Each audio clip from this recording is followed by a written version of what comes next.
Hoy vamos a analizar desde el punto de vista bíblico en el libro de Mateo capítulo 2 versículos del 1 al 11, donde se habla de los tradicionales reyes magos. Y veremos realmente desde el punto de vista de la Biblia si realmente eran tres, a ver si realmente eran reyes y a ver si realmente eran magos.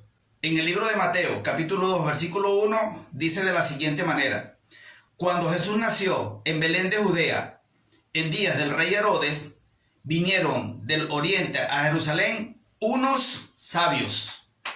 Fíjense que dice unos. Ya vimos en el libro de Mateo capítulo 2 versículo 1 que la Biblia dice, habla de un número indeterminado de estos sabios. Dice unos sabios, unos. No dice que eran tres.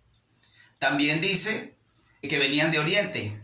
Hacia el oriente quedaba la región del Imperio Babilonio, la región de los caldeos, donde para ese momento vivía la gente que más sabía de matemáticas, de astronomía y de astrología. Estos sabios, para llegar hasta Jesús, recorrieron una distancia de aproximadamente 1700 kilómetros, el equivalente a 8 a 12 meses de viaje por tierra, atravesando inmensos desiertos y muchos lugares peligrosos.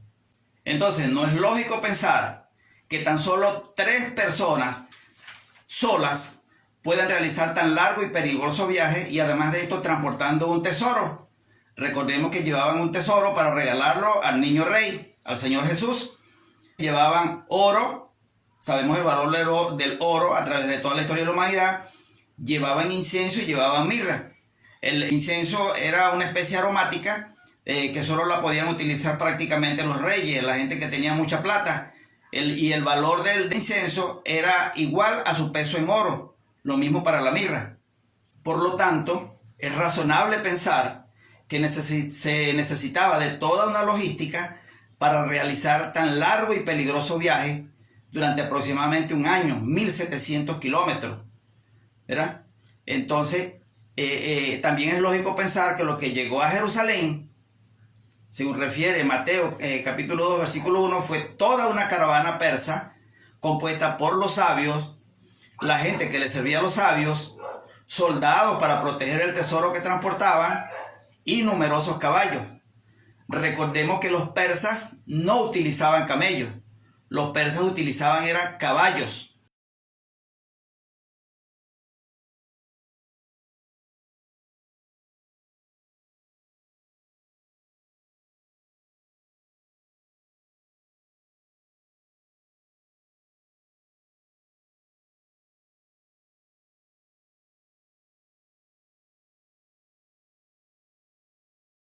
No eran reyes. La Biblia no dice que eran reyes. La Biblia dice que eran unos sabios, como lo leemos en Mateo capítulo 2 versículo 1. Mateo capítulo 2 versículo 1 dice que eran unos sabios, no dice que eran unos reyes. Mateo capítulo 2 versículo 1 dice así: Cuando Jesús nació en Belén de Judea, en días del rey Herodes, vinieron del oriente a Jerusalén unos sabios. Estos sabios de los que habla la Biblia eran unas personas altamente instruidas en matemáticas y en astronomía. Esto lo comprobamos leyendo Mateo capítulo 2 versículo 2, cuando en presencia de Herodes le preguntan: ¿dónde está el rey de los judíos que ha nacido? Pues su estrella hemos visto en oriente y venimos para adorarle. Con seguridad estos sabios tenían quizás años estudiando esta estrella que los guiaría y los guió hasta el sitio donde nacería el niño rey, hasta donde nacería Jesús, para cumplir la misión que les habían encomendado, la cual era entregarles ese tesoro, ese oro, esa gran cantidad de oro y las especias aromáticas, la mirra y el incienso, para que con este dinero sus padres pudieran escapar a Egipto con el niño y vivir allí durante 12 años, tras lo cual regresarían a Judea, es decir, a Israel, tras la muerte de Herodes.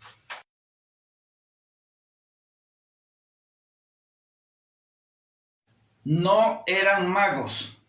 Antes de continuar es necesario definir dos términos. El diccionario dice que la palabra mago significa persona que practica la magia, y la otra palabra es magia.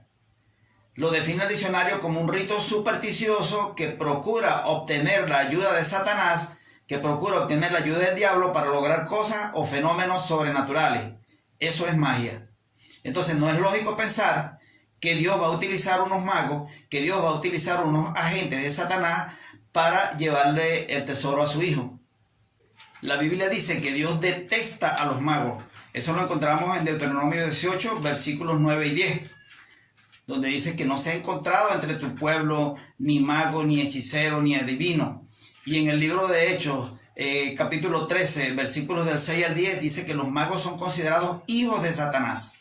Es necesario aclarar que en algunas versiones bíblicas aparece un error de traducción en Mateo 2.1, donde en vez de la palabra sabios aparece la palabra mago, pero en la mayoría de las versiones bíblicas, tales como la versión Dios habla hoy, la traducción al lenguaje actual, la nueva versión internacional y muchas otras más, aparece traducido correctamente como sabios de Oriente y no magos. Y es lógico pensarlo, puesto que la sabiduría viene de Dios y la magia viene del diablo. Continuando en el mismo orden de ideas, en Éxodo 28.3, Dios dice: habla a todos los sabios de corazón, a quienes yo he llenado de espíritu de sabiduría. En Job 12.13 dice: con Dios está la sabiduría y el poder, suyo es el consejo y la inteligencia. Y en Lucas 2.52 dice de la siguiente manera: y Jesús crecía en sabiduría y en estatura y en gracia para con Dios y para con los hombres. Entonces queda claro que la sabiduría viene de Dios y la magia viene del diablo. Entonces, luego del análisis, tenemos claro que estos personajes ni eran tres, ni eran reyes, ni eran magos. Por esta razón es que el Señor Jesús en Juan 5.39 nos ordena, nos insta a que estudiemos la Biblia para que no creamos en estas falsas doctrinas, en estas falsas creencias que se han introducido dentro de la iglesia cristiana y que muchos hermanos las creen como si estuviesen escritas en la Biblia, pero es porque no se han detenido a estudiar un poquito. Espero que el video haya sido de su agrado. Que Dios les bendiga.